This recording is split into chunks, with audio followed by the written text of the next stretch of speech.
And welcome to the Family Support Pilot Webinar for Direct Services staff in April. This webinar is being recorded today. I will go through the presentation, and throughout the webinar and at the end of the webinar, we will make sure to take questions. So about questions, please make sure to type all questions in the question box. And to do that, you go to the top right-hand corner of your computer screen, and you should see a red arrow. And you would click to expand the control panel. And partway down the control panel, you should see a box where you can type in and send questions. So thank you and enjoy the webinar. So today we have, my name is Nicole Lohr, and I'm a pre-K specialist here at the Department of Early Learning. And I've been focusing on family support work for the last couple of years. And so it's exciting for me to be here with you today. And we also have on the line Carrie Beamer, and she is a pre-K specialist as well. And one more thing to add to that, I'm located in the Spokane office, and Carrie is located in the Bellevue office. So we are hosting this webinar from literally across the state. And then the other thing, oh, hi, Carrie. You want to say hi, Carrie? Hello, everyone. The other thing that we have to offer today, which I'm really excited about, is we have two staff on the line from Economic Mobility Pathways, our partner in the family support pilot work. And so we are actually hosting this webinar across the country as well, which is really exciting. So let me just take a minute to introduce each one of the empath staff members that we have online with us today, and then I'll give them a chance to say hello to everybody. So first we have Carlos Moreno, and he serves as the coordinator of Mobility Mentoring Center at empath. He spent most of his youth working with low-income communities of color around social justice issues. And after taking a course called Money Banking in the Financial Markets, he landed his dream job as the financial specialist at empath, where he provided for personal financial coaching to assist low-income adults with budgeting, banking, asset development, credit score management, debt reduction and management, and financial planning for the future. Now, currently, Carlos oversees empath's Mobility Mentoring Center, managing a staff of specialists who support families in their mobility goals. And Carlos also oversees the department in their efforts to help all empath direct service staff build their own professional capacity in areas of the bridge to self-sufficiency so they can better serve families. So that's a little tidbit about Carlos. And we also have with us on the line Jennifer Lowe, and she serves as the Vice President of Shared Learning and Member Networks at empath. And in this role, she leads the organization's Economic Mobility Exchange, which is an international member-based learning network of over 60 nonprofit organizations and government agencies, of which DEL is one. Jennifer previously provided oversight and strategic direction of empath's outcomes initiative and research projects. And then prior to joining empath, Jennifer also served as the associate director of the Boston-based civil rights organization and has years of experience in project management and direct service working with homeless families. And she has also taught undergraduate courses in sociology at Northeastern University and Bryant University. So we are thrilled to have you both on the line, and welcome to our webinar today. Great. Thank you, Nicole, and thank you, Carrie. Yeah, thank you. Very excited to be here. So we'll just go through our agenda. There's just a couple of items on our agenda today. We'll spend the most time with number one, which is focusing on SMART goals. And we have all manner of subject matters under that relate to SMART goals, and we're really excited to be able to do that today. Then we'll also spend just a couple of minutes going over some reports related to the family support pilot that are available in ELMS. And we are really excited to show those to you in case you are not as familiar with them, and they're relatively new. So we're excited to share that with you today. And then we also would like to have some time to have some closing out the year thoughts. So how to leave families with goals going into the next school year or moving on to kindergarten, and talking about your next assessment and bridge discussion that you'll have with families. So we'll talk a little bit about that at the end of the webinar. So with that, I am going to turn it over to Jennifer. And Jennifer, I'm going to make you the presenter. So here goes. Great. Thank you so much, Nicole. I think you should all be able to see my screen. Please let me know if you don't. I can. Great. Excellent. Good. I love when technology works. Me too. So as Nicole said, we are Carlos and Jennifer from Empath, and we're going to be doing about an hour today on mobility mentoring, setting SMART goals, which, I think in theory it feels like it should be simple, but I think in practice it's very, very difficult to get to. So we're going to share some things that have worked for us, hopefully some tips, some good takeaways, and we'd love to hear from you throughout the presentation. If you have questions, like Nicole said, please make sure that you type your questions into the question box, and maybe we can field a couple questions as we're going through. And also, I just want to back up and say, if any of you have additional questions after the webinar, please feel free to contact either Carlos or myself. You have our contact information on the slide here. All right, so don't we get started? Carlos, I'm going to turn it over to you. Yeah, thanks, Jen. So, I guess a couple of things, just to step back before we get into goal setting. One of the main things that we really focus on, which is our style of work, which is called mobility mentoring, which a few of you know. And so with mobility mentoring, there's about 4 different components. The first one that we have is a bridge to self-sufficiency, and the bridge basically focuses on 4 different areas of someone's life, and really the bridge gives us a snapshot of where someone is and where they want to go. And then we have goal setting and outcome measurements, which we'll talk a little bit about today.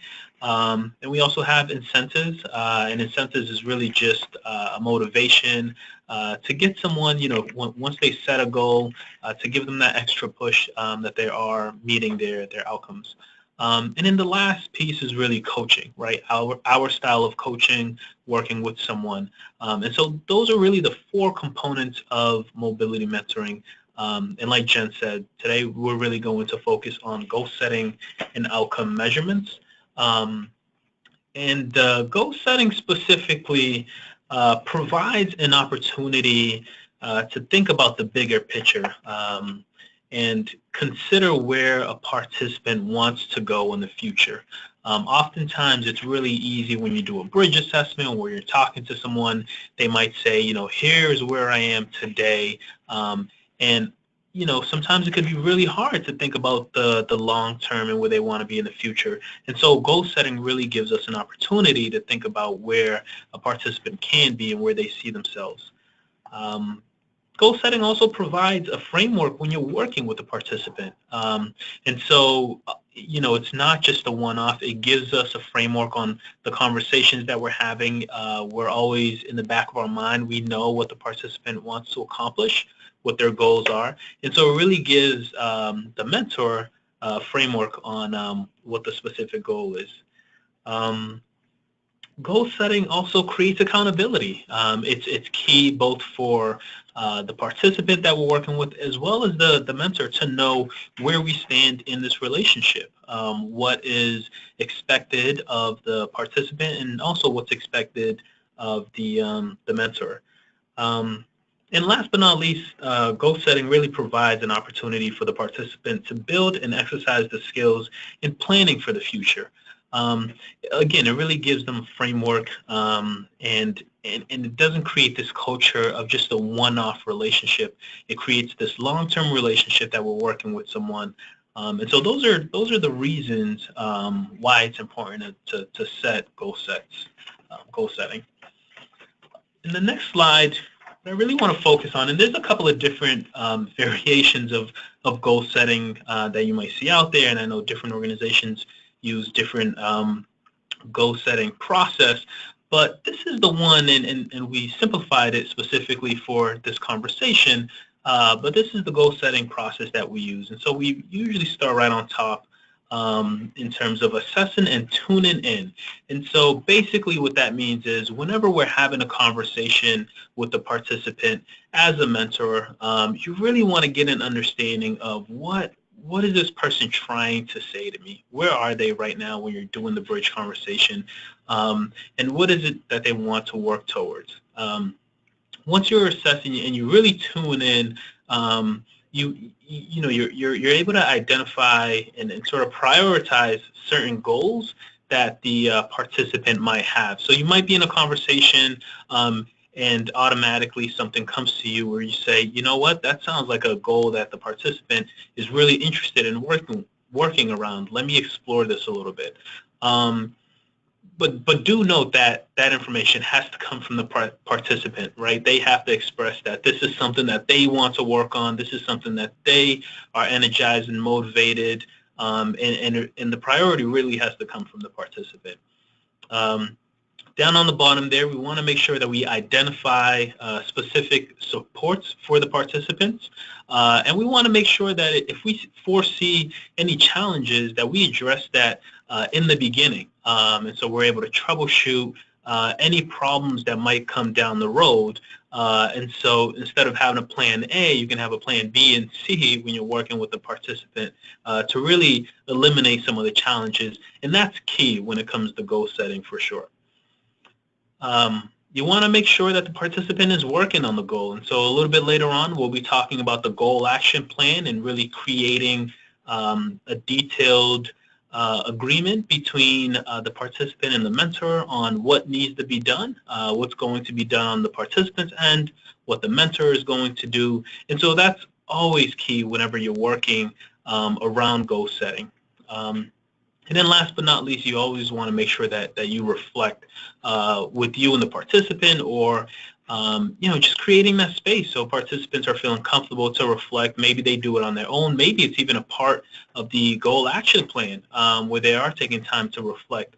And later on, we'll talk a little bit about accomplishing goals or not accomplishing goals, whether it's specific action steps that were completed and the big goal wasn't completed. It's always important to reflect and see what was done correctly and what could be changed for next time. Because ultimately, what we're really working towards is establishing new habits for the participants so they're at a better place when they leave and move on to bigger and better things in life. So before we jump in the specific goal setting portion, Jen and I really wanted to share a story about a participant who was a part of one of our long-term programs called the CFO Career, Family, and Opportunity Program. And so this participant, Yolanda, was, her big goal was to buy a home. And so she's actually posing right in front of her home. And what this story tells us, and we tend to share this a lot in our trainings, but basically what this story tells us is that over time, as long as you can help participants keep the long-term vision in the back of their mind, they're able to accomplish whatever they set their minds to.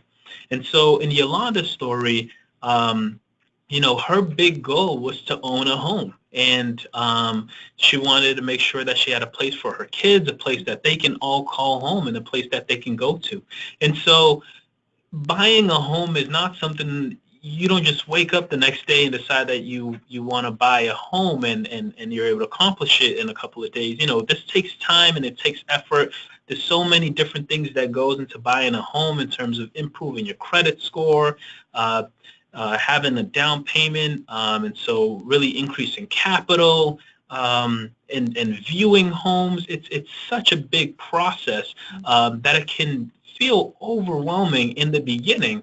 But with some planning and setting some really strategic goals, sometimes even starting off with low-hanging fruit goals, which is just really easy goals that participants can work on and just to get the motivation going.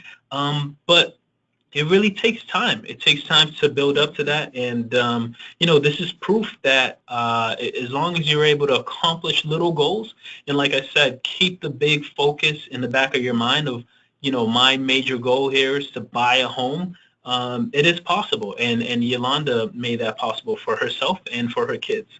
And And you also want to make sure that as you're going through the process, sometimes we might not be able to get the big goal right away, and it might take some time, or other times we might not even get there. But celebrating little wins is extremely important. So in this situation, maybe Yolanda improving her credit score a couple of points was a big win for her, or even taking a first-time home buyers class might have been a big step for her.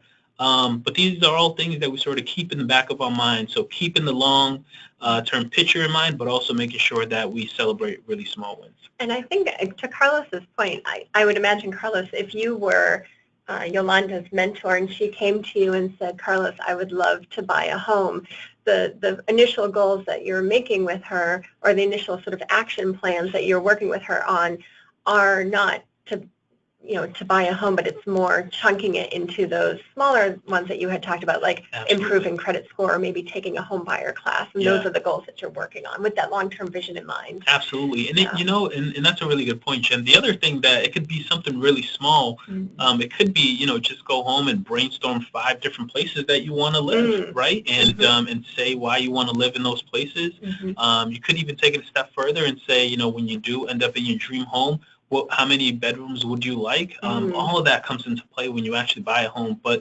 definitely starting off with some small ones are extremely key, just because it builds that motivation and energy to, get that big goal at the end. Which I think is the power of goal setting, is that accumulation of all of these small goals ends up being this really large vision come true. Absolutely. And it happens to all of us, and not just our participants. If we think about certain things that we've accomplished in our life, it took a lot of baby steps, right? We had to learn how to crawl before we can walk. And so that's really the same process when it comes to goal setting.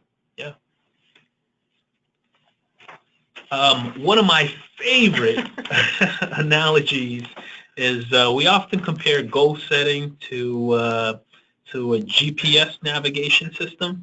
And the reason we compare it to the GPS is, personally for me, I can't go anywhere without my GPS, especially if it's a new place, because I know that I'll just get lost. And so I always love having a voice that's operated, that's helping me sort of navigate through the final destination.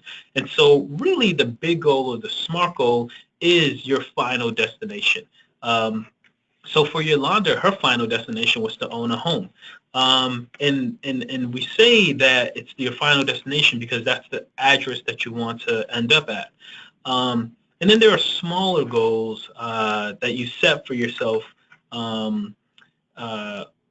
that could be considered as stopping points along the way, right? So if you're driving to a final destination and you're on a scenic route, sometimes you might want to stop, or you might want to get off the highway and get some food, whatever the case may be. There are small goals that you sort of take along the way. And then there are also action steps. It's steps along the way that some folks might take. And I know for myself, oftentimes when I'm using the GPS, I might take a left when I'm supposed to take a right, or I might take a right when I'm supposed to take the left, and I'm constantly being redirected, and that voice just doesn't go away. And so the reason we compare goal setting to GPS is it's just because, as a mentor, we're that voice in the back of our participants' mind that we're sort of helping them navigate through their final destination. This is mobility mentoring is a co-investment model, and so we want to make sure that the participant is doing the driving, and we're really the voice in the background, sort of helping them along the way. Now, just with the GPS, oftentimes you can turn it off, and you can go your own route, and that happens with parents and families that we work with, where sometimes they might not take all the advice that we give out. And create their own plan, and that's okay. That is absolutely okay. I mean, that all comes with coaching. But we like to compare ourselves as the GPS whenever we're working with participants. Yeah. And so I wanted to do a quick overview as to why we even use SMART goals. I know many of you are already using the acronym of a SMART goal. And before we get into what SMART means, I just want to talk a little bit about why it's even important to do so. And just building off of Carlos's GPS analogy, I wanted to link to that and share that unless Carlos knows what to plug into his GPS, like which address to plug into, that GPS might take him near near his destination, but it won't take him exactly to the right address unless he knows what that address is.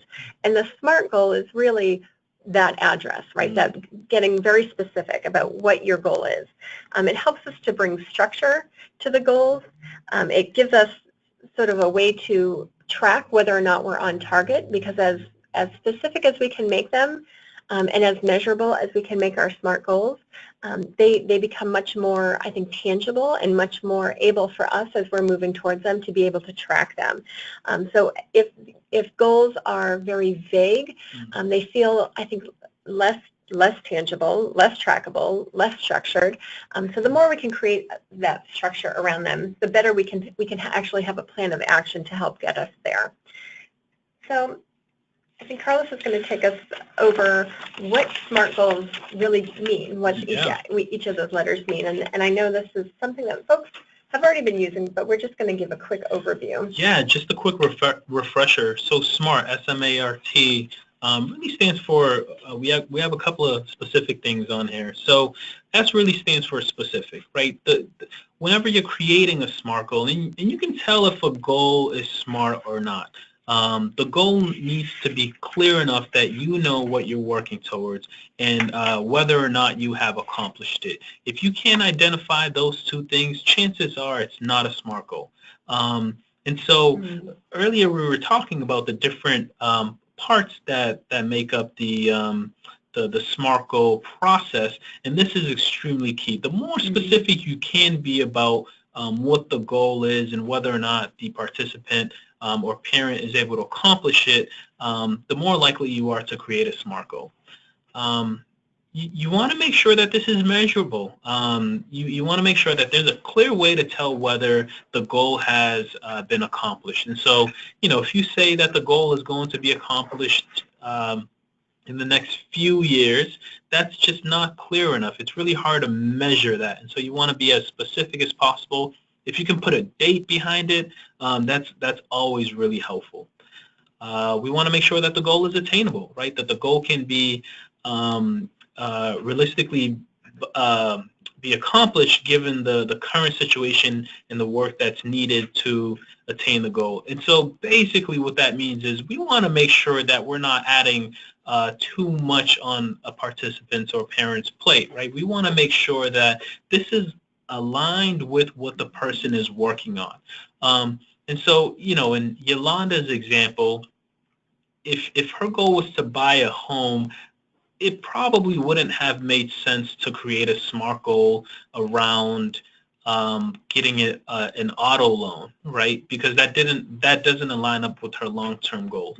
And so we want to make sure that it connects to the current situation, and it's basically helping to attain the larger goal. And it has to be relevant, right? It has to be related to progressing economically, and be personally relevant to the person that's coming up with the goal. And this is really important, and I can't stress this enough, because if the goal is coming from the mentor, chances are that goal will not be accomplished. And part of that reason is because it's not coming from the parent. And so if it doesn't resonate with you, why would you even accomplish it? Why even have motivation for it? So we want to make sure when we're creating these SMART goals that it's coming from the participant, and we're really just the GPS that's helping them create the SMART goal. And then the last but not least, we want to make sure that it's time bound. The goal must include a time and when it will be achieved. And so those are really the 5 parts of what makes up a SMART goal. Yeah. And I would say, I would just add that just because a SMART goal, once you write it, doesn't mean that it's not it can't be revised, Yep. right? Or it can't be edited. I imagine, Carlos, with the folks that you've served over the years, you might have written a SMART goal, help them write a SMART goal. Yeah. And if it's time bound and they come back to you in that particular time frame and they haven't achieved it yet, Yeah. you reassess, right? Absolutely. You have to. You Yeah. have to be flexible, Yeah. right? Something, and just sticking with Yolanda's situation Mhm. of buying a home, I mean, for a lot of folks, beefing up that credit score is a really big goal. Mhm. And it's what we hear about on television. It's what everyone talks about, improving that credit score. And so it can be really easy to say, you know what, I'm going to increase my credit score 100 points over the next month or so. That might be really tough. And so, like Jen said, you might have to come back to the drawing table and create a totally different time frame for that. It's that GPS sort of redirecting. Absolutely. Yep. And bringing it Taking back. that left when you should have taken that right. Yep. All right. So I thought what might be interesting project to go through is to SMART a couple of goals together. So I'm going to try to SMART goals with Carlos. So I think this is a goal that we see a lot of parents wanting to make, especially as they're meeting with our financial specialists. They might come and say, hey, I want to save more money. I want to save money for my first and last month's rent because I want to move, or I want to save money, because I need to pay for some child care coming up in the summer, or whatever it might be. They're motivated to save money. And so, Carlos, if someone came to you and said, I want to save money, that's not a SMART goal. Yeah. Why isn't that a SMART goal? That is not a SMART goal. I mean, it is. Yeah. Right? Yeah. It's a great goal. Yeah. It's definitely a great goal. I think this goal could be a little bit more specific, right? And this goal can also be more time bound. We want to make sure that we know when this goal is going to be achieved. So and maybe what about measurable too? Like how much money? Yeah, absolutely. You want to put how much money you want to save. I think we all want to save money, but being really specific on how much that is extremely key. So you can put something like, I want to save $300. I think. Save. So excuse my my writing here, but I'm going to try to get this in. Save $300, and so that's getting it measurable. Yeah. What about time bound? Absolutely. You wanna put a time on there. So I would say, you can, if you want to save $300 in a month, you could say, save $300 by May 24th, 2017. That could be a good time frame. I'm going to throw down 30 days for now. That's great. That's what I've got going. That also works. Yeah, that also works. But again, the more specific you can be about what the goal is, the better off you'll be. Okay. What about our next one? If I were to, let's say, come to you and I want to go back to school. I've started. I finished up my GED and I really want to go back to school or training program. I'm not quite sure what it is, but I want to get back to school. Yeah.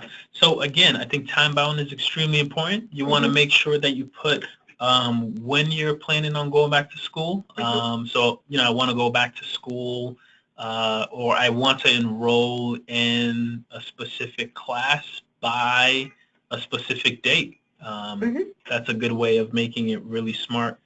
And the other thing, Jen, that I would, in terms of having a conversation with this participant, is I would just ask, is this relevant, right? Is this goal working towards, self-sufficiency? Is this something that you have lined up with some of your other goals? So yeah, just saying, I want to enroll in a GED class, or maybe it's a bachelor class that I want to take, being really specific about what that is and by when.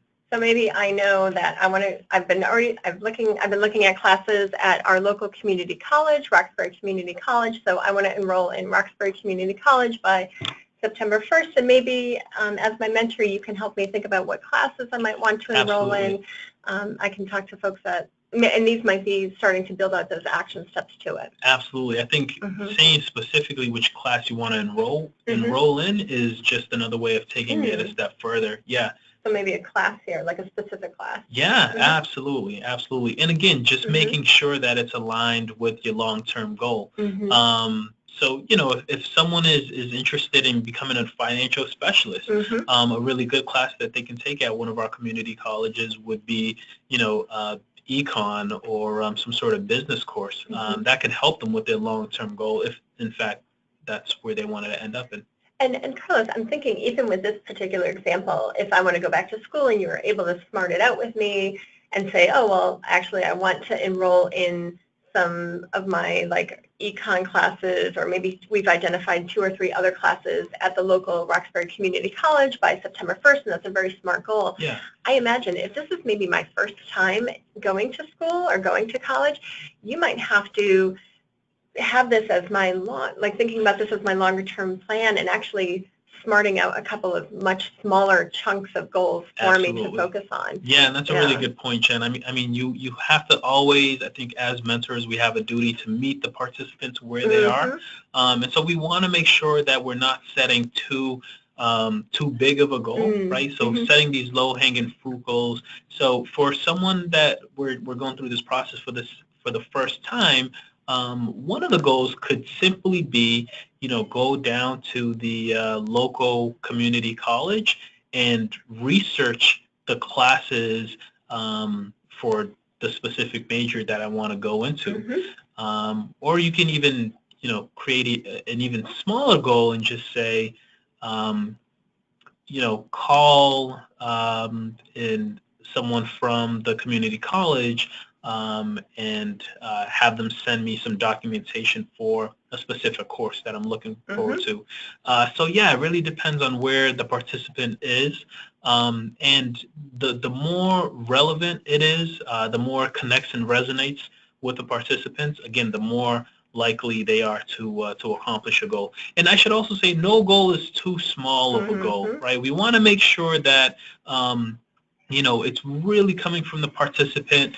We're not setting the bar too high or we're setting it too low. We really have to let the participant drive it home. So you might even drill down even deeper to maybe just visit campus and see if you like the campus. Absolutely. Or talk to a couple of people, students who've been there. Those could be goals. And so maybe this larger, I want to enroll in a class at Roxbury Community College by September 1st. That might be put on sort of a larger vision, and then out of that you have 3, 4, 5 other actual goals that you're working with people on. Absolutely. And I think the research part down there is extremely important, because one small goal that you can set is, meet with the career specialist or education specialist and have a conversation on why I want to go back to school, right? That could be just a great goal just to start the conversation. So this the parent would figure out why they want to go back to school, what their interests are. And like I said, no goal is too small of a goal. How about something like this? So we see a lot of folks come to work with us who want to, as we think about economic mobility, many of you know we think about it in multiple domains of people's lives, right? So it's not just earning more money or saving money, and it's not just going back to school and education, but for us, something like well-being and making sure people's health and physical health, mental health is really taken care of and protected as well. And so oftentimes folks come to us and say, I want to work on my well-being, and for this goal, this person, Carlos, if they came to you and said, I really want to change my diet to manage my health, how might you smart that for somebody? Or why is it not a smart goal? Yeah, well, this hits home for me because this is my New Year's resolution, right? I think we all want to eat healthy, and we all want to make sure that we're managing a healthy lifestyle. And so this is close to me, and I think sort of taking a step back is extremely important, right? And so we want to make sure that and the reason I say it's my New Year's resolution is because it can be a lot of people's New Year's resolution where we have these really big goals and we're motivated, but it can be really hard to break it down. So something as simple as creating a SMART goal could be, I want to change my health, so I'm going to drink water 2 times a day for the next 2 weeks, right? That can be a SMART goal because it's really specific. It's also measurable, and it's relevant because it relates to the individual, or in this case, it relates to me, and it's time bound, right?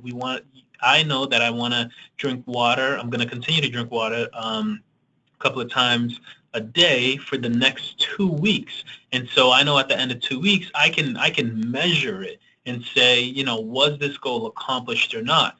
And I know that it would be accomplished if I wrote down that I drank water twice a day.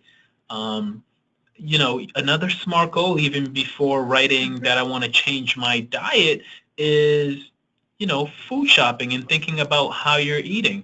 And so something I'm guilty of is just, you know, being at work and buying food at work, right? It's something really simple to get into. And so one goal that I could see myself creating with a participant is, you know, let's create a shopping list for the week. And just write out the specific place that you're going to go and do your food shopping, and let's check back in on that. So maybe would you say that would be an action step to plan to bring your food to your lunch to work maybe X number of times a week? Yeah, absolutely. Yeah, that can definitely be an action plan. You know, and you can also break it down a little bit more and say, and even create a goal that, you know, you're prepping your meal, you're prepping your meal for the whole week, right? That's a great goal to have with someone, where they create their shopping list and then they plan out their meal for the whole week. I'm always blown away when someone can do that, when a participant is able to do that, because I know it's a tough goal. So yeah, I would define what it means to change my diet with the participant if they said that to me, and then help them create really small steps in their everyday life that's not a burden, but could be helpful in just everyday life. And I too want to kind of go back to that SMART goal acronym. Yeah. The relevant piece for us, you know, it's interesting. I think, you know, upon seeing this, one might think that it is, how is this relevant to economic mobility or economic self-sufficiency? Yeah. And for our program model, it very much is, because it's part of that person's well-being. And so to be able to make sure that you're healthy physically and mentally, we want to be able to support that. So if it's important to a parent, if this is an important goal to a parent, we want to make sure that we're supporting it and building goals around it. Absolutely. So very much relevant. Yeah, absolutely. Okay, what about, Carlos, you're going to love this one. He used to be our financial specialist, so I want to improve my credit score. Yeah. Is it SMART? This is something I get all the time. And it's not a SMART goal. I mean, it's a great goal. It's a great goal to have, I think, for anyone, because I think we all want to improve our credit scores. But I would just be a little bit more specific. You know, how many points do you want to improve your credit score? Let's say 100. 100 points? Okay. I would also be interested. That's a lot. Yeah. Yep, absolutely. Yeah. This is really where coaching comes in. Is that attainable? Well, it depends, right? It depends on the time frame. So by next week. I'd like to do it by next week. That might be impossible. Not attainable. Okay. Yeah, that might be. How about, yeah. maybe we need to go back. Right? Yep, absolutely. Maybe you could do, 20 points in the next 2 months. Okay. That could be attainable. And you're going to help me attain it by helping me think about an action plan to get there. Absolutely. We'll create strategies around it. The other thing about improving your credit score, I would be interested in what type of credit score you're talking about. So is this your FICO score that most lenders are looking at, or is this your Vantage score that's provided by different resources like Credit Karma, or specific banks like Capital One? So you sound like you have a lot of knowledge in this. Yeah. And what if you were working with somebody? What if someone? Because many of our mentors at Empath, they might not know this. Yeah. is that something like, would they notice, smart it out, and put FICO there, or is that something maybe over time? Yeah, that's something You over start to time that discover. you pick up. Yeah, Mhm. for sure. I think the other thing is just taking a step back here. Mhm. One great SMART goal would be to pull your credit report and get a baseline score Mhm. if there's one. So that's a great SMART goal that can be set. Mhm. I usually like to get into the specifics just because I love credit scores. But creating something as simple as pull your credit report from one of the 3 major credit bureaus Mhm. is a really good SMART goal to set. Maybe even backing it up, yeah. Yeah, absolutely. Oh, that's helpful. Yep. Thank you. Yeah. And I wanna also make sure that folks, if you do have questions, be sure to either type them into the question box or raise your hand. And although I can't see it on my end, I'm going to rely on Nicole or Carrie to sort of share them with us as we're moving along. I will jump in if I see any. Jennifer, at this point, I don't Great. see any in the question box. So. Okay. All right. Thank you. Again. Thank you. Thank you. All right. So I'm hoping that all of you can help us a little bit more. So if you do have the ability to sort of type questions in, we're curious, Carlos and I are curious to know what might be some examples of goals that parents want to achieve as you're working with them. We'd love to try to help SMART those goals. Yeah. What are some common goals or themes of goals that you see parents come to you? And I know that they range just as they range here at Empath. If a couple of folks can maybe type it into the question box, we'd love to, type it in a very general form, and Carlos and I will take a stab and try to SMART them out for you. Absolutely. I'll give a second or two to let those come in. Great. So the first one that I have here, Jennifer, is gain parenting skills. Ooh. So I want to gain parenting skills. So Carlos, if someone comes to you, it sounds like I would imagine, so is it SMART? Is it specific? What type of parenting skills are people looking to gain? So maybe drilling down in that might be one place to start. Yeah, absolutely. Being as specific as possible what those what parenting skills are, and saying by when, right? We want to make sure that it's also time bound. And how would you measure that? Right, that can be a little tricky. How would you know that those skills have been gained? I mean, not everything is as tangible, I think, as a credit, like a 20-point credit score or saving X amount in the bank. Some of it, you might have to rely on parents' self-reporting of, I'm feeling more confident or I'm feeling more. Absolutely, yeah. So that's a good way of measuring it. Confidence is definitely a good way of measuring it. So it could be something as, making sure that my baby is able to go to bed at this time every single night because of X, Y, and Z that I'm doing as a parent. And if your baby is able to go to bed every single night at that time or around that time, that's a good way of sort of measuring it. But you're right. I think that's really hard. The other thing is just confidence, right? Like if someone is feeling a whole lot better of what they're doing and how they're doing it, that's another good way of measuring it. And I wonder too, I know, I know around the Boston area, there are some really incredible like parenting programs. Maybe we might either work with a parent to see if there's one in their community that might be a good match for the skill sets that they're looking for, and maybe do a referral. Would that be, I wonder if that could then be smarted into like, I want to register for a positive parenting course offered by X nonprofit and start that course in the next month. That's a great SMART goal. Yeah, because again, that's really specific. You can measure it. I'll be done with this course by, the next 2 weeks or 3 weeks. And you can tell whether or not you achieved it. And as a parent, you can tell if you're more confident in that specific skill set, and you can sort of compare about what you learned in class to what you're actually doing. So yeah, that's a great SMART goal. Right. Yeah. Any other sort of general goals that came in that we can try to SMART for you? Oh yeah, we've got a bunch. So let's No. go on to the next one. So let's see. How about to get a better paying job? Very smart. Yeah. I mean, that's also one that we see a lot in terms of, our career specialist. I can speak for her. I mean, that's something that comes up a lot.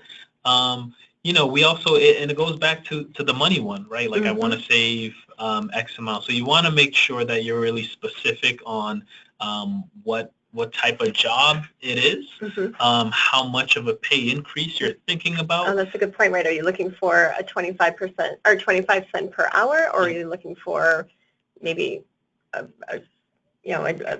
lesser or greater jump? Yeah. At least earning, 5,000 more a year. Yep. Yeah, absolutely. And that goes, that's a direct correlation to it being relevant, right? Because the goal that we might set with one parent might not be relevant to another parent because, they might have, 2 kids versus 1 kid. And so the income has to be different. So just being really specific on what that income bracket actually is. And that's another one that I think is such a large sort of goal in itself. I might almost, depending on who I'm working with, like who the parent is and what their experience is in looking for jobs and being able to build a resume and go out and do interviews, I might even recommend breaking that down, like chunking it out into much smaller goals that will lead up to that larger goal of getting that well-paying job. Maybe if it's somebody who's might need a little bit more work on their resume or practicing interviewing skills or maybe even exploring a different career. Those might all be chunked out smaller goals. Absolutely. Yeah, beefing up your resume or creating a resume is a good place to start. Creating a reference sheet if you don't have one, working on the cover letter. I think those are all great. Attending a job fair, right? Just getting an understanding of what the market is like and what you would be interested in as a participant. That's definitely a good way to go. Mock interviews are just a really good way of practicing your skills. Informative interviews, right? So if you want to go into healthcare and you're really interested in a specific position, it might be good just to have coffee with someone already in that field and pick their brain a little bit to see if that's something that you're interested in, and that can definitely be a SMART goal. So these can all be either action steps leading up to this larger goal of, getting a better paying job, although smarting it, maybe we smart it out as being getting a job that pays me $5,000 more annually in the healthcare field. Or they could be, all of the ideas that you just generated could be goals in themselves, which then would need to be smarted, right? So maybe going to that career fair at Boston Medical Center next Tuesday and submit 3 of my resumes to different departments. Yeah, and that's a great SMART goal. The only other thing that I would just add on and just say, just think about the time, right? Things change, career fairs get canceled and rescheduled. And so just being flexible that it's okay if you're not able to accomplish the larger goal. What I always encourage folks to do is to always celebrate the action steps. So even if the big goal hasn't been accomplished yet, just acknowledge that someone beefed up their resume. That takes some time and a lot of effort. And so you might not achieve the greater goal, but at least the small goals have definitely helped out. Thank you for submitting those those few of common goals, because these are very general goals that we see too. Yeah. So Carlos. This is not a piece of cake. This is not easy. Easy, right? Right. I think Jen and I are speaking from a place where we've tried SMART goals, and it's one of those things where, truthfully and honestly, the more you try it, the more you do it, the easier it becomes, and it almost becomes second nature. I do have to say, when you're first starting off, it feels like every goal that you're setting doesn't feel like a SMART goal, and that just comes from my experience of when I didn't know much about SMART goals until I got into my role. And it's taken me at least 2 years to really feel comfortable with setting SMART goals and helping other folks set SMART goals. Because at least in my experience, I wasn't writing down, SMART goals, and I wasn't making sure that it was specific and measurable and attainable and realistic and time bound. It was all done in my head, and I think for a lot of us, we approach this work with that mentality, and that's okay. But the more you try it, the more you can write it down, the more you can help a participant go through that process, or even if you try it in your own personal life, I think the easier it becomes. But it's not a piece of cake, and it takes a while to actually get the hang of SMART goals. Yeah, hey, Jennifer and Carlos, can I jump in real quick? Sure. Yeah. So one of the things that I just wanted to say that was such a great activity to do, to have people submit and SMART the goals like live here. That was really awesome, and I want to kind of keep that momentum going for people too that didn't get their questions answered. So the idea that I just had was, we have a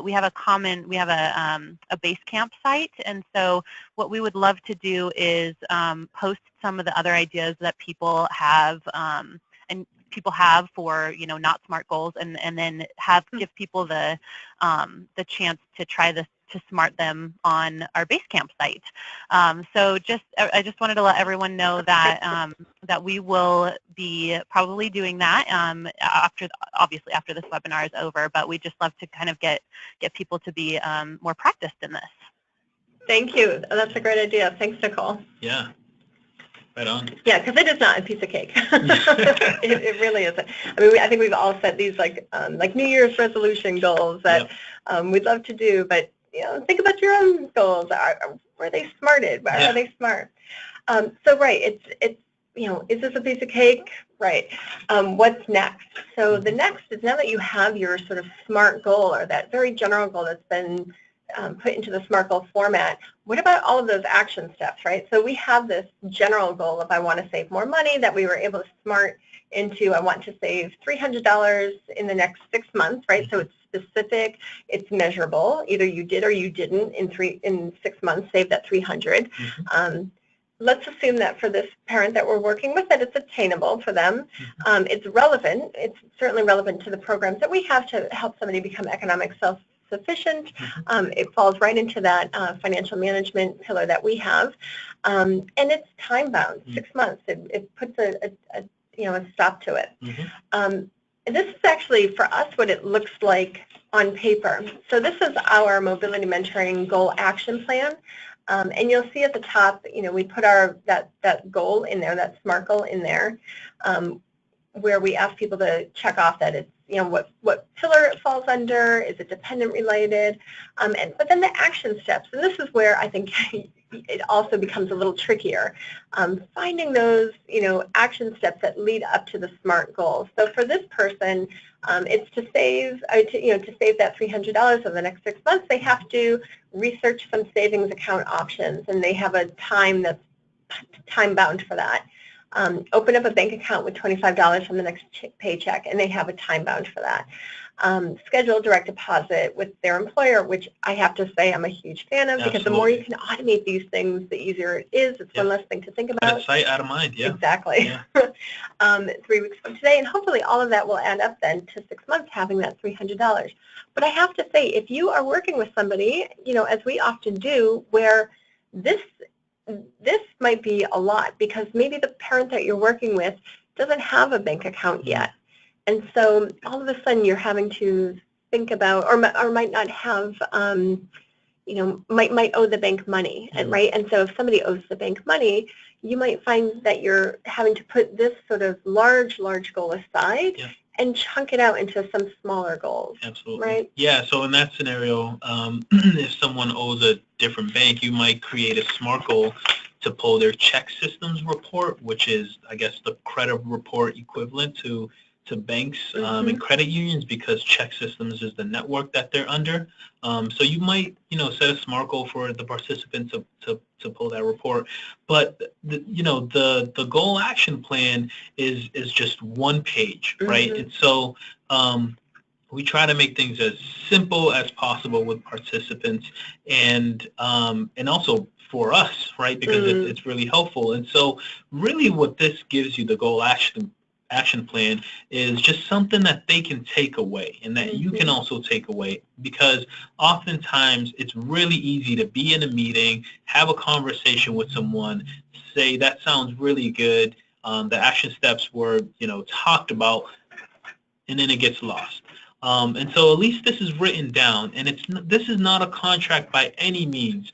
This is really just a framework of what the larger vision is to save that $300 over the next 6 months, and then the specific action steps. And the reason this is helpful is because instead of having the participant reach out to you to say, hey, Carlos, what did we talk about in our last meeting? Everything is laid out right here. And we know that things change, life happens, and so it's okay that the timelines change. But this is really just a place to start having those conversations, and this could be helpful, I think, for the mentor, because and I always say that that coaching is more of an art than it is a science. And so if you're able to connect with someone, understand their motivation, understand what they're working towards, it's really easy for us to give out the expertise or the resources, because we all have expertise in a specific area. And it becomes a whole lot easier to sort of help the participant guide through achieving their long-term goals. Thanks, Carlos. Yeah.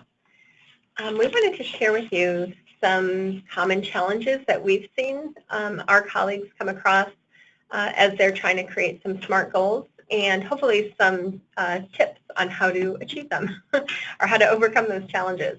And Nicole, please jump in and let me know when you need us to wrap up. We're trying to be mindful of the time, but please let us know to stop. Or if any. Thanks, you guys are doing great. Okay, thank you. So one of the challenges that we find is that the goals and or action steps are not SMART. And here I just want to point out too that not only, we've talked a lot about how the goals have to be SMART. I think the action steps also have to be SMART.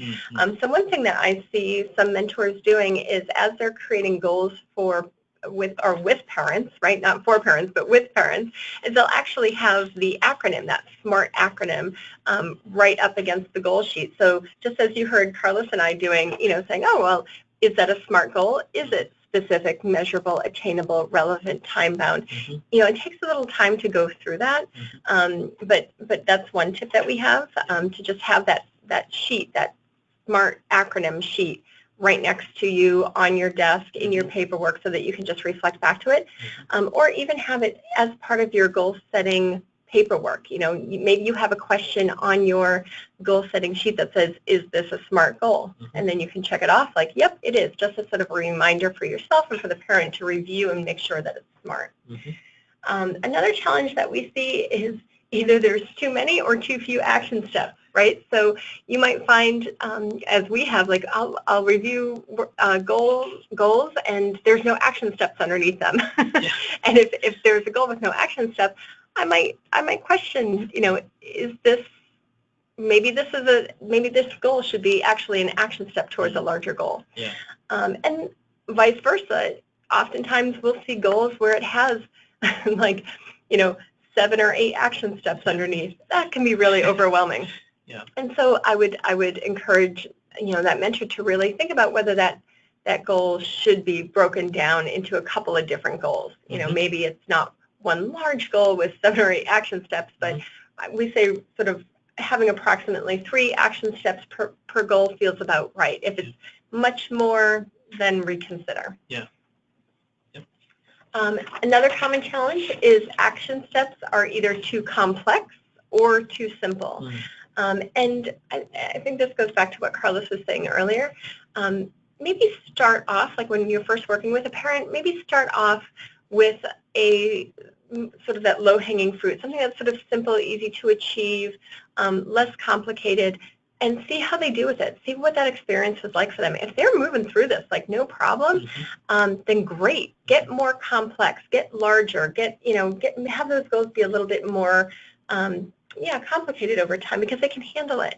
But if you're finding after that first goal or two, if they're really sort of struggling, or if things are aren't going as smoothly, or if it's a little bit more difficult for them, that's okay. Maybe continue to keep it simple. Yeah. But just sort of pay attention to who you're working with and what their experience is and what that process is like for them. Yeah, and just to echo, start off small, start off basic, and then build up. I mean, that is so key. Yeah, build over time. Definitely build over time. Mm-hmm. And then Carlos already touched upon this. Some of the challenges that we've seen with goal setting is that the goal itself, or even the goal action plan, and all of those steps that lead up to the goal, aren't driven by the parent. We want to make sure that it's the parent's goal that they're identifying, and we want to, as mentors, make sure that we're sharing any expertise that we have with them. We don't want to hold back information or resources, but really we want to make sure that the goal comes from the parent, and asking them, if they know how to achieve it, if they know what the steps are, because as you all know, like the parents that you work with are incredibly resourceful. And so not taking the stance that, oh, we know everything, because we don't. And that a lot of this great goal planning and action steps already are coming within parents themselves. And so figuring out what they know and figuring out where you might be able to step in to help fill any gaps if necessary. Yeah, never assuming is by far one of the best traits you can have as a mentor. And like Jen said, just to echo it, parents and the folks that we work with are creative and they're resourceful. And so we want to make sure that we pull them into the process as much as possible and really have them be in the driver's seat. I mean, so much so that, right, take the goal plan home with you. This is your plan. It's not ours. I mean, certainly we have a version of it to plug into our system, just as you, I'm sure, plug into yours, your database. But ultimately, the goal should be brought home with the parent. Okay. So now what? Great. So you've done all of, now you've sort of brushed up on how to set SMART goals, how to throw them into an action plan sheet, thought about some challenges, some stumbling blocks along the way, and tips. But now what? And so this is also where the hard part comes in too, of making sure that you're staying in touch with parents and continuing to support them in their goals. One tip here that I want to share is oftentimes, we'll ask the parents that we serve how they would like to be, how they would like us to check back in with them. Would you like us to check back in next week, a week from now, 2 weeks from now, by phone, by email, by text? Like, what works best for you, right? Because someone like myself, the more accountable I can be, the better. If I had someone checking in on me every day, how you doing, how you doing, how you doing, I know that, okay, I've got to get this done. But maybe Carlos, maybe that would be way overwhelming for him. Maybe he wants someone to check in with him once a week. And one easy thing is, like, whenever you're meeting with someone, and if you set a SMART goal, I think that's a great opportunity to schedule another time to meet, right? So if you know that a goal needs to be accomplished in 2 weeks, schedule a time to meet in the next 2 weeks. Sometimes even before the goal is due. So if someone needs to open a bank account by the next time you meet with them 2 or 3 days before before they're supposed to accomplish the goal, and check in, see what's going on, see if they're on the right track, and what support that they might need from you. That's just a really easy thing to do while you're meeting with someone and setting that goal. I like that idea. Or even trying to coordinate your meetings with them around maybe action steps that are due or goals that are due. That's really, it helps to frame your relationship. Absolutely, yeah, and it keeps everyone on track, right? Because as the mentor, your role is also to make sure that the participant is working towards what they want to. So that helps me as a mentor. So the more I can continue to do my job, the more likely we are to accomplish this goal. Okay, so I just want to sort of briefly talk about coaching as this sort of this idea that it's a blend of your style, the strategies that you use, and the whole process. And as you think about the style, during this time that you're working with parents, of course, you want to keep it collaborative, open, brainstorm goals with them, be really, I think Carlos had mentioned, making sure that you have this positive regard for people, and be a model, right? Oftentimes in the work that we do, and I'm sure you've heard it if you've been through our trainings, is even be a model with self-regulation, helping to be that sort of help co-regulate, right? So if you're working with a parent who's getting maybe a little amped up or nervous or anxious about the goals that they're setting, don't get amped up and anxious and nervous with them. Make sure that you're playing a role that is one that's calming for them, as a calming presence for them, or maybe even talking to them or sharing some ideas with them around how to not lose the anxiety, but help to regulate that anxiety. But really take on that style that is a unique style to you, but one that really captures this this idea of being collaborative and open. I wanted to mention that the process, so the other aspect is the process of coaching, and oftentimes the process of coaching happens in what we call the green edge of the wedge. And for those of you who've been through the training, you might be familiar with this. It's that point in the relationship where people are focused on that long-term goal setting and achievement, and not kind of not sort of stuck in the day-to-day crisis, if that makes sense. So you have maybe an hour, let's say, an hour to spend with them every month. You want to make sure that that hour is focused as much as possible on that green part, that goals attainment part, and as less as much, at least possible in the crisis management. The more you can move to the goal attainment work, the better. And that's where that coaching process happens. And so sometimes one tip to be able to get into the green edge of the wedge, that goal attainment piece, is to make sure that you create a routine process in working with parents, so that over time they know what to expect. So making sure that there's a professional style and rapport that you have with parents that's consistent, that's focused on the work. Perhaps every time that you meet with them, I know for us, we're able to, check back in on the bridge, or check in on the goal setting process. It sort of frames the work that we do. And so when parents come meet with us, they sort of know the natural flow of our conversation. They know what to expect. It's very consistent. It's very natural. And it sort of brings that conversation into the goals attainment piece. Yeah. And also just maintaining positive, unconditional positive regard as the mentor. You want to make sure that that you're there for the participant. You're also keeping the long-term vision in mind, and that that they're able to accomplish what they put their mind to. And the balance there is not really leaning towards sympathy, but really holding this unconditional positive regard. And oftentimes, I think what participants need is just a little bit of coaching to say that you can accomplish this. And so sometimes it might be, in order to get to the green edge of the wedge, sometimes it might be helpful to bring up old goals that they've accomplished to say, look, you were able to do this, a year ago or 2 weeks ago, and when we first started, you didn't think you were going to be able to accomplish it. So now let's move on to something else. So celebrating a small win or a small goal could be a good way of moving into the green edge of the wedge. So we talked about style, process, and then strategy. And all three of these really make up coaching, coaching for goal setting and achievement. So the strategies, we've talked about the routine and rituals, but that constant review, summary, check-in, see where people are at. If you need to be that GPS and help them sort of recalibrate, that's the time that you get to do it. That's part of the coaching process. Maybe asking them, where did things sort of go off track? What did that feel like?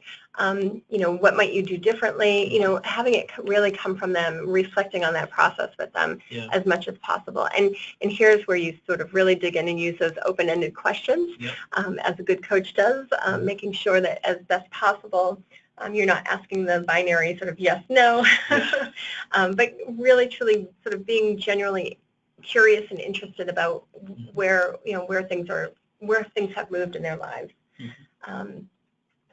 And so if we have time, we can take you quickly through what this looks like, maybe using 4 different parents with 4 different executive functioning challenges with the same goal.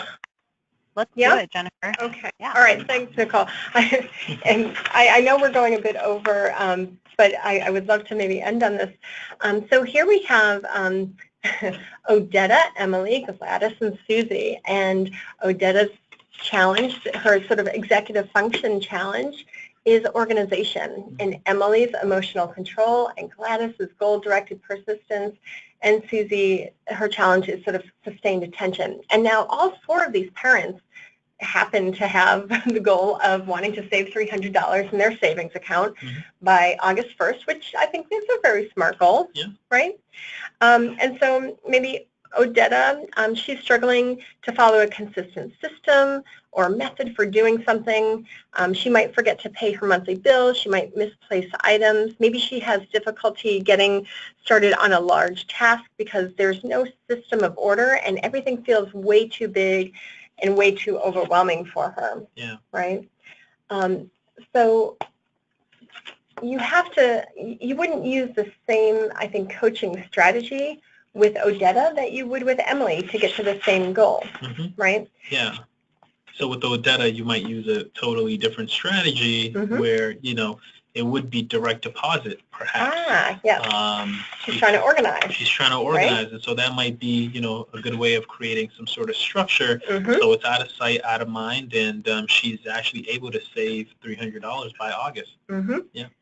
Maybe also using a debit card, right? So like if she's maybe not being able to organize, if she uses a debit card, might it come out of her credit card or? Yeah, you know what? Purchases. I don't know if that's really interesting actually, because the payment of method that someone is using is extremely important.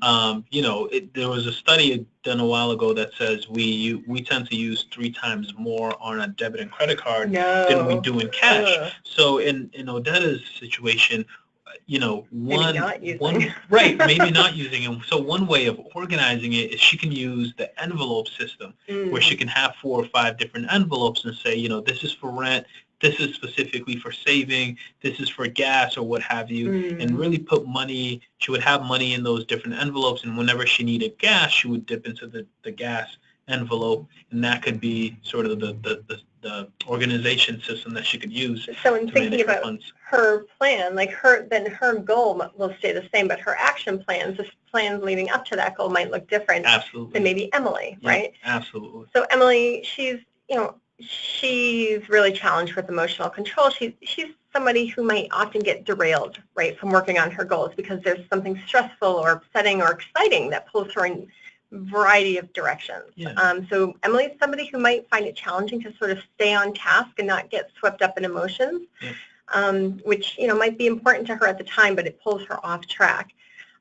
So this is a person who, a parent who might come to talk to you about her goal and say, life just got really crazy over the last 2 weeks and I wasn't able to focus on it.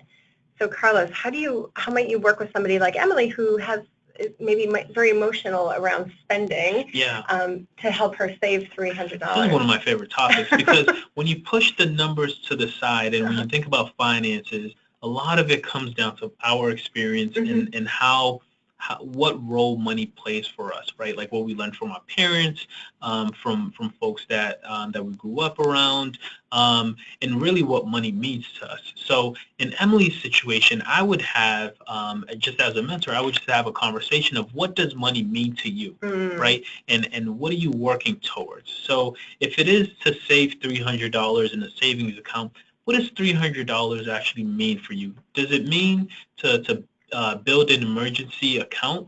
And if so, what does that mean to you, right? So for a lot of people, the emergency account could be, they get better sleep at night because they know that in case of an emergency, a car breaks down or something happens, I have $300 that I can sort of dip into. And so the emotional challenge with Emily would just be to get an understanding of what's happening outside of the numbers. And so, and you see this a lot where, for a lot of us or for a lot of folks, there's the shopping therapy just spending money when we're not feeling too good or impressing, folks that we're around when we pick up the check when we go out to dinner. So, it's really getting to the bottom of what's happening there. And I think having that conversation with Emily might be extremely helpful. And if it is, she's spending a lot of money with friends, one goal could be to, just, spend X amount of time with friends in a given month, and so she can save it, and so save money. So that could be another strategy that you can use. But I would love to get to the bottom of what's actually happening there. And as a coach, that's going to impact the action steps that you're using for Emily to create that goal. I mean, maybe if spending therapy is her thing, maybe you've all heard of like freeze the credit card, like put the credit card in a block of ice somewhere. Or maybe it's the automated savings so that she doesn't even have to think about it. It just happens for her, and that way she doesn't get distracted and pulled away from her goal. Yeah, and I had a participant who actually just created a goal not too long ago around emotional control. And so her daughter works at a mall. She works at a specific store, and every time she goes into the store, she finds herself buying something at that store. Don't go to the store. Don't go to the store, right? It's the first thing that comes to mind. But after we started talking, she said that that's one way that she supports her daughter. And so the emotional spending behind it wasn't necessarily to make her feel good, but it felt like she was contributing something to her daughter. But yeah, I think and so we created a SMART goal that she would take a different route home and not go to the store or just visit her daughter a couple of times, out of the month. But just getting down to the bottom of what's actually happening there is extremely important. That's good coaching, right? That's getting to the motivation. Yep. So what about somebody like Gladys, whose challenge is goal-directed persistence? So Gladys is that parent that you're working with who, can sit down with you, and she's able to really dream big, right? So she knows what she wants, and she knows that long-term vision for herself and for her family. And she can set goals. So she's good at setting goals with you. She might even be able to very wonderfully set a SMART goal and talk about the action steps along the way. But the next time you see her, she's lost all interest in that goal, and maybe she's feeling bogged down by the action steps. Or maybe she just doesn't feel connected to that long-term goal anymore. So she's developed other interests. So I think that's a tricky one to work with. Yeah, I mean, I think, life happens, right? So when we're working with a participant, life happens. They might not be able to achieve a goal, and then we're working with them. We set another goal. Life happens again, but life can happen only so many times, right? And so, in a situation like that, if it's something that keeps happening over and over, it might be helpful to start having a conversation around green edge of the wedge, right? It's really great that when we're sitting together, we're sort of dreaming big here. We're thinking about long term. You're really excited about it, but for whatever reason, something keeps coming up. And so maybe setting a goal or setting the next goal, you might want to consider the obstacle that might be coming up, like what the specific challenge is. If it is to save $300, maybe Gladys is realizing that $300 might be a lot, and that's just not a conversation she wants to have right away. And so maybe you might set something like $100 by August, or something even smaller that might be more attainable for her. Yeah, I'm guessing smaller for her might be better, because as a coach, it's going to allow you to celebrate those small wins, which in return should help build that momentum and that motivation, and sort of that feeling that we have, like, okay, yeah, I did that, maybe I can do another, and hopefully it could kind of keep her on track, as long as it's a goal that she wants to continue pushing towards. Yeah, I was just going to say, is this relevant for her, right? If she lost interest by the time she came back to you, maybe this was something that you as a mentor were more jazzed up than she was. And so, we want to make sure that this is relevant, and in this case, is saving $300 by August relevant for Gladys. And so what about Susie? So Susie is the parent who is being challenged with sustained attention. She I feel like it might be similar to Gladys, where she knows what she wants to do, she knows what she needs to do to achieve it, and might really, really want to start on it, but when she starts to work on it, she gets bored, right? And it's hard for her to maintain focus. So there's that sort of sustained attention. How do you kind of help her to continue to move towards that goal that's really important for her, despite being bored? And what might that look like? I would connect it. I would first try to connect it to something a little bit larger. So if it's saving $300, again, just getting an understanding what that means for her. And if she is bored, there's a couple of ways that you can do it, right? So you can create direct deposit, which is one way of going about it. You can work with someone to develop a budget and they can write something down. You can also use the envelope system.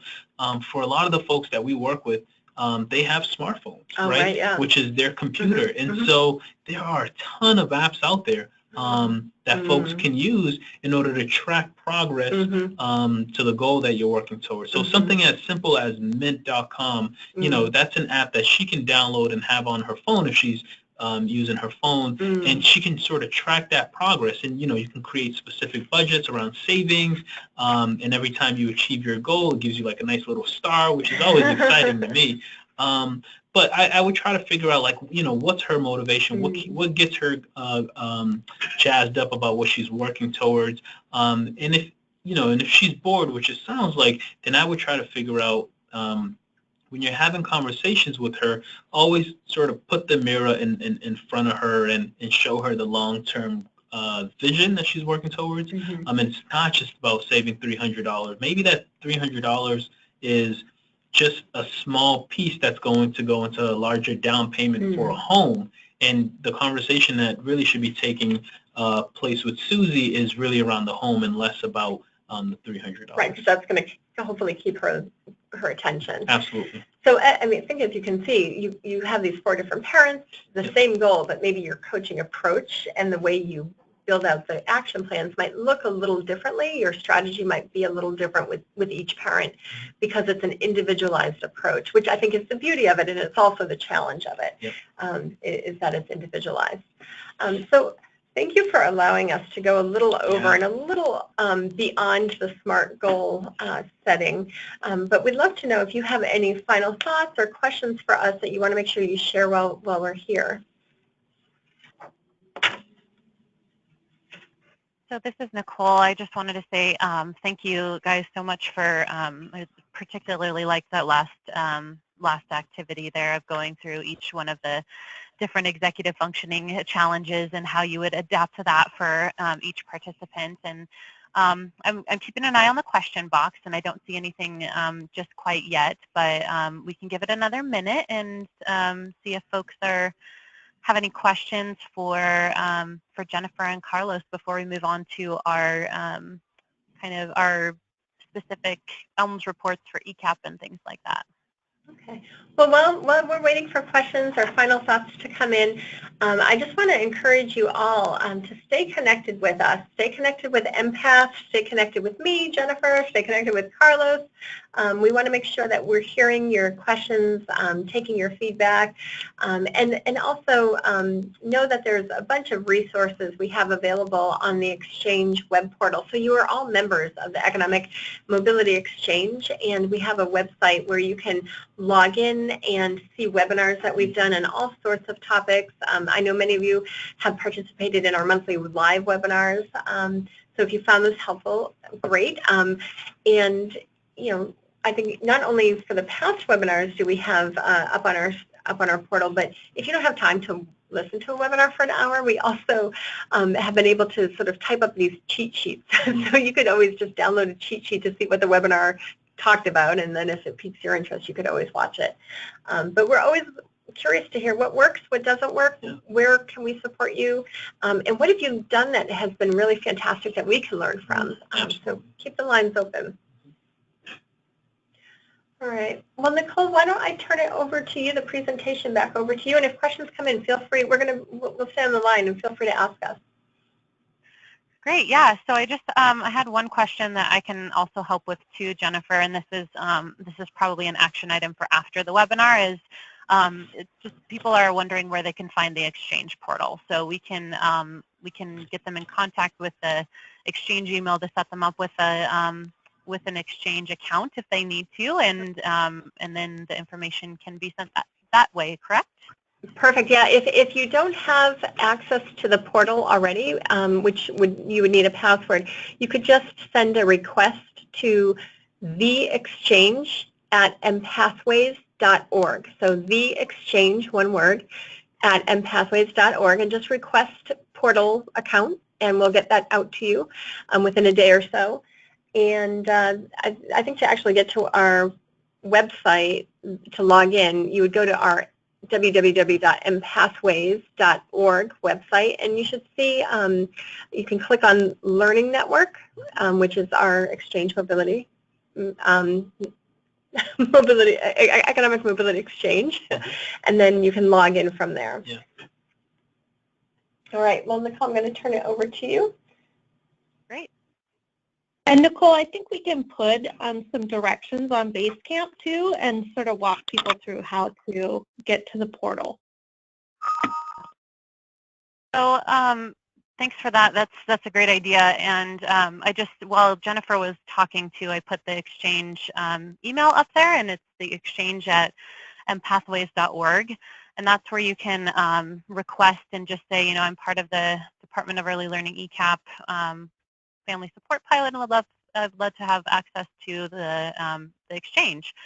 And then we can probably go to the website right now too, Jennifer, if you'd like to do that real quick. Oh yeah, that would be great. Yep. Okay. So I'll just click on that, and it will bring up. I guess I've got to move my Chrome browser over here. There we go. Okay. So I think, do I just continue scrolling down until I find actually, if you go all the way up, sorry, okay.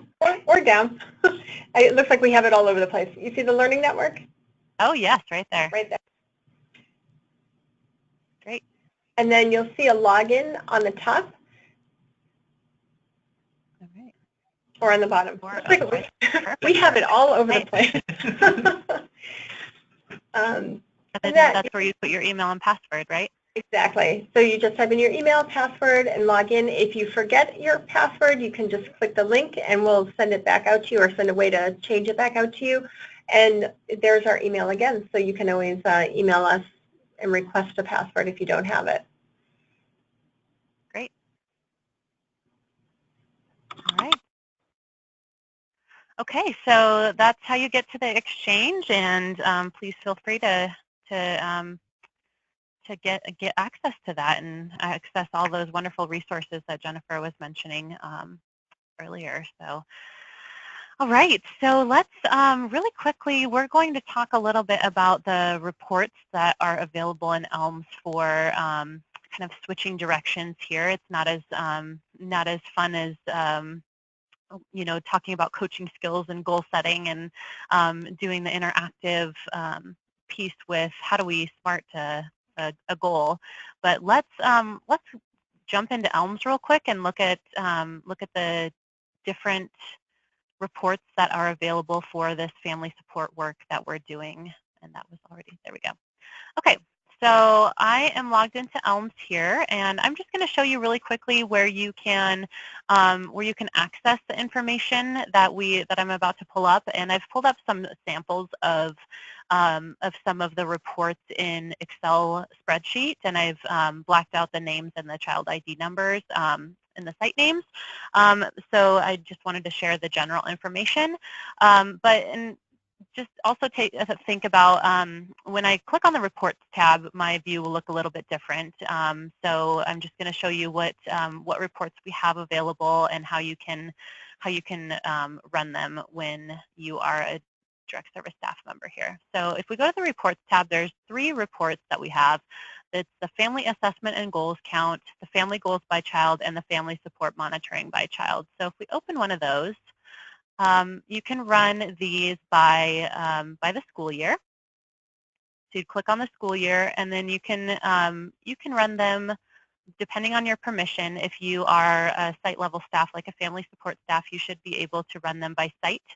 And then the other 2 you can run by class as well. So you would just select your site name. Your contractor name should already be populated there. So you know, if you work for ESD 123, it would say ESD 123 right here. And then you can just click the report to run it.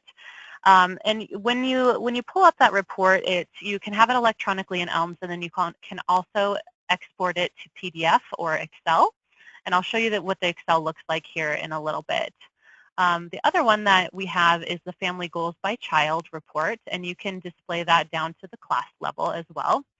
So you would just have to, again, your contractor information will probably be already pre-filled. Your site information might also be, depending on if you're a site staff person working with one or multiple sites. And then the class name that you can choose between like an AM and PM class, or 2 different classes that you are supporting families in, and then run that report as well. And then the last one is the family support monitoring by child, and this one is really a great report for you you as direct site staff to check in and see, hey, have I entered all of my assessment questions? Have I entered a goal on this family? So it really talks about each specific family down to the class level. Again, too, you can run it at the site level or the class level. And no matter what level you run this report at, you're always going to be just seeing the children that you are assigned to. So let's say you're assigned to one site and you decide, I want to try to run this at the contractor level. You will still only see those, up to 40 families that you're supporting listed in that report. So now that we've done that, I want to give you kind of an idea of what each one of those looks like. So I'll just go in the same order that I did there. So you can find them again on the Reports tab in ELMS and be able to export them. So the first one that I'm going to show you real quick is the Family Assessment and Goals Count. So let me just give a moment to open this up. Okay, so I will make this a little bit bigger. There we go. So we have, this one is run by the contractor, and there's some children enrolled here, and you can see the number of pre-assessments and the number of families with at least one goal, and then it has percentages. And obviously we haven't done the post-assessments yet because we're not at that time of year yet, so that's why that looks like that. And but this is really just kind of a snapshot, a moment in time of how many at my site or at my contractor, how many of those are completed. So that's just a really quick way to gather some information like that. So there's that one. Oops, I keep moving it forward. And let's open the family goals by child. This one is a really interesting one. So what you'll see when I open this is you'll see the goal that is written for each specific family that this person is working with, and then you will see the target completion date and if the goal was completed, and you'll also see what area, what goal category that this falls under. So this one, I'm just going to make this a little bit bigger. So again, I've blacked out the child IDs and the names, but the goal is listed here, and then the target completion date, and then if the goal was achieved, the date is listed in this column. And then over here where the X's are, it's just where which goal category this falls into. So you can see, let's go with the third one down here about saving $450 in pay down debt by January 30th, 2017. And that's over here in the financial debts category. So this is a great way to see each one of the children and families that you're assigned to, and see what has been entered all in one place, so you don't have to go into each specific one and look at that information. And when you're in ELMS too, you can also toggle these goal categories. So you can say, I wonder how many I have that are working on financial debt specifically, and you can click the arrow right next to financial debts, and it'll sort all of those to the top. So you can see, wow, 10 out of the 20 families that I'm working with are working on goals in financial debts, and man, that's really interesting to, and how can you use that information? Are there targeted resources that you can give to the entire class or to a portion of the class based on that, or there's lots of things that you could possibly think about with that. And then, oh, there we go again, moving it forward. So the last one I want to show you is the family support monitoring by child. So this one, again, is more specific information. And I've blacked out some of the information again here too, just to respect privacy and confidentiality here. But it's the child ID, the child name, the site name, and the class name. And then it goes with the next thing that it has is when the child began classes. And then let me focus in a little bit here. So when the pre-assessment was completed, when the first goal was entered, when the mid-year check-in date was was entered into the system, and then when the post-assessment will be completed. So, we really designed these with lots of different purposes in mind, but really we would love for people to be using these to do self check-ins and just see, hey, where's for the families that I'm supporting, do I have all the pre-assessments entered? And, if it looks like you may have a blank space where you think that you might have an assessment completed, maybe you missed a question or maybe something else is going on. So, that this really allows you to dig a little deeper to see what's going on with that specific family and the data that's entered into the system. So those are just examples of the 3 reports that we have that are available right now. And again, as we continue with this work, I'm sure that we will fine-tune these reports and create new ones as necessary. And so please do continue to give feedback to your lead family support folks, your agency coordinators, so they can share that feedback with us as we continue with the pilot.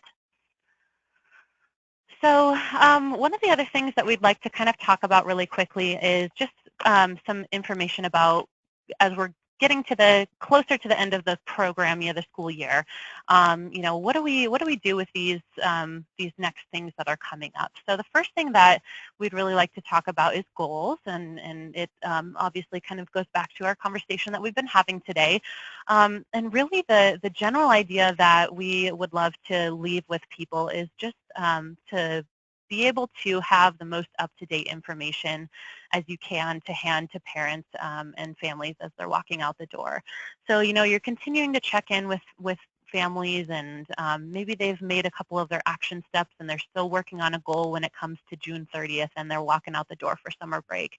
And that is totally, that is definitely something that that is okay, and it's great, and leaving them with some more action steps to work on, or some reflection on the goals that they've accomplished this year and still have in mind to accomplish in the future. That's exactly what we want to be doing to kind of end the year on a good note with families. And whether they're coming back, returning for a second year or going on to kindergarten, that's really where ideally we'd like to leave families. If they've accomplished a goal, great, and if they're still working on a goal, then that's definitely a way that you can support them by printing out or filling out a clean copy of a goal sheet, and or doing that together with them and having them walk out the door with that. So yeah, I think that's really the kind of message we'd like to share about goals. And Jennifer, if you'd like to jump in at any time on this, just let me know. But I'm just going to go ahead and go to the next piece, unless you'd like to say something. Yeah, no, just maybe to reinforce what you just said about making sure that even if a parent didn't complete their goal by the time they finish working with you, that's okay, right? It's great to be able to give that paperwork so that they can continue to work on it even beyond their time with you. It's something that we do here, and we definitely encourage. Great, thanks, Jennifer.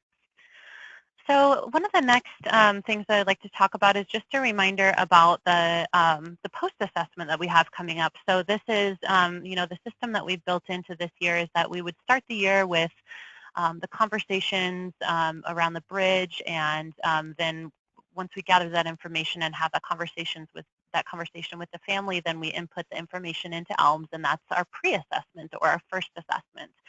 And then we're doing our check-in and our tuning in with families throughout the year, making sure that their goals are up to date, and helping them access resources if needed and things like that. So then we get to the end of the year and have this post-assessment. And so this is where we're taking almost exactly the same information that we asked at the beginning of the year, and revisiting the bridge and revisiting that conversation and saying, what's changed or what's different, and then entering that information into ELMS as well. And so I just wanted to take a moment to share with you what is different about the post-assessment and the pre-assessment. And it's not much, but it's really important information to have in mind when you're having those conversations with families. So this is what the post-assessment looks like, very similar. So we have the questions underneath each pillar here, and this is the first one, family stability. That's pretty much the same. The parent name is going to populate from the household just the same. And then we have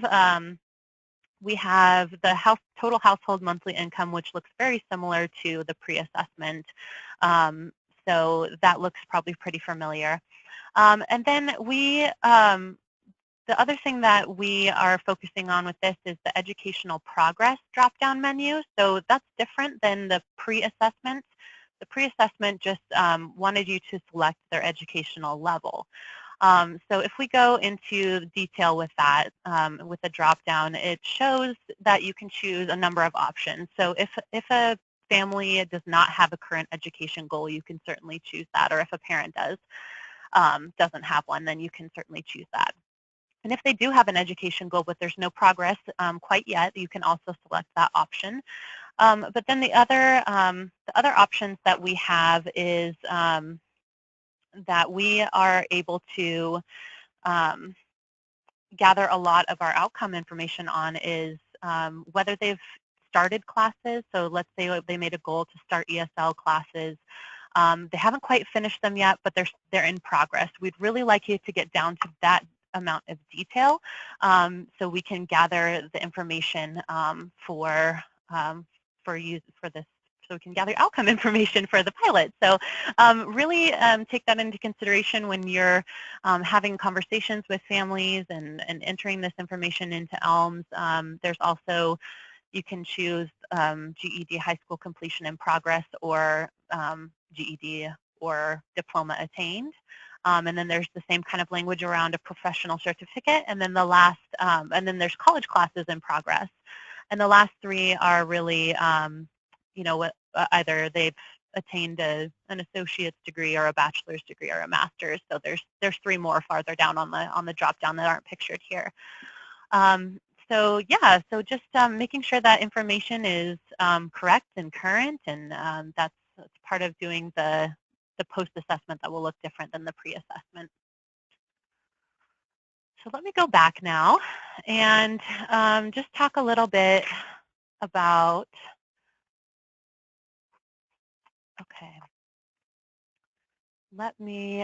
okay, so I have a couple of questions. Sorry, I got a little distracted. So I have a couple of questions, actually one question and then one suggestion. So I'm going to go with a question first about what if there are changes to education, but it wasn't a formal goal. You know, I think that would be something that we would definitely still want to mark, I suppose. I'd like to think about that for a little bit, but hey, if there's progress in something, if there's something that a family is working on, a parent is working on, then you know, definitely I would think we'd want to put it in there. But let me get back to you on that, Mary, and we will talk more about that. And then once we discuss that a little bit more, we can definitely post that information on Basecamp or send it out to the agency coordinators so so folks can have the correct answer there. Good thinking. Okay. Okay, great. So I am going to take the suggestion that we got in the comment box and talk about that with my coworkers after this this webinar. So thank you for that, Amber. And let's just talk really quickly about ELMS information for returning students for this year. So so we have right now for returning students returning children and families that will be coming back next year and not going on to kindergarten. Right now, the goal information that is currently in the system for those folks and the pre and post assessment information that will be entered, it will not roll over to the next school year, to the 2017-18 school year in ELMS. So we're definitely going to be having discussions with the ELMS team on how to move that goal information forward for returning families in the future, because we know that especially, during a 3-month period, if a family is working on a goal and then comes back with updates or is still working on the same goal, we would definitely want you to be able to access that information. But for now, just because this is the first year that we've had ELMS information in ELMS, and these things kind of tend to come up. So we're having conversations about having to do that in the future, how to do that in the future. But with that said, too, the other option that you have for this year going into next year is that you will be able to toggle back to the 2016-17 school year still and view the information. So you will have access to the information. It just won't be right on their child and family updates page under the FS Pilot tab in the current year when you switch to 2017-18. So the information is there, and we will be working on a solution for the future. So with that, I think I'm going to go to questions. And I'm just going to take a minute to read the couple of questions and suggestions that have come in on the question box, and I will be right back with you.